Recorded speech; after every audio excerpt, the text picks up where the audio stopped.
وزیر اطلاعات پنجاب عظمہ بخاری کہتی ہیں کہ میرا مشن صرف تھیٹر سے فحاشی اور بےہودگی کا خاتمہ کرنا ہے۔ اہم خبر آپ کو دے رہے ہیں۔ وزیر اطلاعات پنجاب عظمہ بخاری کہتی ہیں کہ میرا مشن صرف تھیٹر سے فحاشی اور بےہودگی کا خاتمہ کرنا ہے۔ انہوں نے کہا کہ تھیٹرز کا ماحول ایسا ہونا چاہیے جہاں فیملیز ڈرامے دیکھنے آئیں۔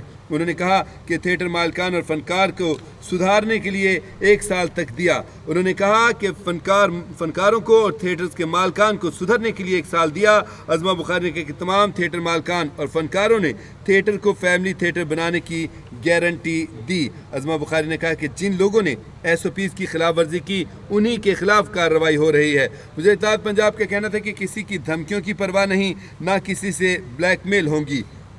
عظمہ بخاری نے کہا کہ تھیٹر سے بے حیائی کے خاتمے کے معاملے میں کسی کی سفارش قابل قبول نہیں ہے۔ انہوں نے کہا کہ تھیٹر کے حوالے سے جلد نئی قانون سازی کی جا رہی ہے۔ وزیر اطلاعات پنجاب عظمہ بخاری نے کہا آئندہ چند روز میں تھیٹر کی نئی پالیسی بن جائے گی۔ انہوں نے کہا کہ تھیٹر کی بہتری کے لیے اقدامات پر عوامی مثبت رد عمل حوصلہ افزا ہے۔ عظمہ بخاری نے کہا کہ عوام بھی تھیٹر سے بے حیائی کا خاتمہ چاہتے ہیں۔ ناظرین آپ کو بتائیں کہ پنجاب کی وزیر اطلاعات و ثقافت عظمہ بخاری نے گزشتہ دنوں رات میں اچانک سے تھیٹرز کے اوپر چھاپے مارے، جو لاہور کے تھیٹرز ہیں وہاں پر، اور ان کے اسکرپٹ چیک کیے، ان کی ڈریسنگ چیک کی، خاص طور پہ جو خواتین فنکارائیں تھیں ان کے، اور جو ہمارے کامیڈینز جو ہیں، جو ہمارے اسٹیج اداکار ہیں ان کی جو کامیڈی کرتے ہیں، کہ ان کا اسکرپٹ چیک کیا کہ وہ کس طرح کی کامیڈی کرتے ہیں۔ جس کے بعد انہوں نے وہاں کا ماحول چیک کیا، وہاں پہ حتیٰ کہ کھانے پینے کی جو اشیاء وہاں کی کینٹینز پر رکھی گئی ہیں ان کی بھی چیکنگ کی، اور جنہوں نے SOPs کی خلاف ورزی کی تھی، جن کے اسکرپٹ میں فحاشی پائی گئی، جن کے ڈائلاگز میں فحاشی پائی گئی، جن کے گانوں میں فحاشی پائی گئی،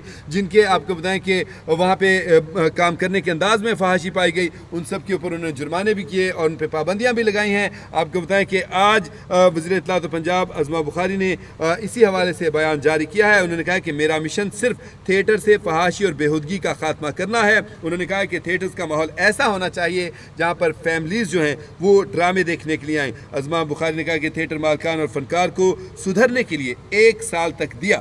انہوں نے کہا کہ تمام تھیٹر مالکان اور فنکاروں نے تھیٹر کو فیملی تھیٹر بنانے کی گارنٹی دی۔ انہوں نے کہا کہ جن لوگوں نے SOPs کی خلاف ورزی کی انہی کے خلاف کارروائی ہو رہی ہے۔ انہوں نے کہا کہ کسی کی دھمکیوں کی پرواہ نہیں، نہ کسی سے بلیک میل ہوں گی۔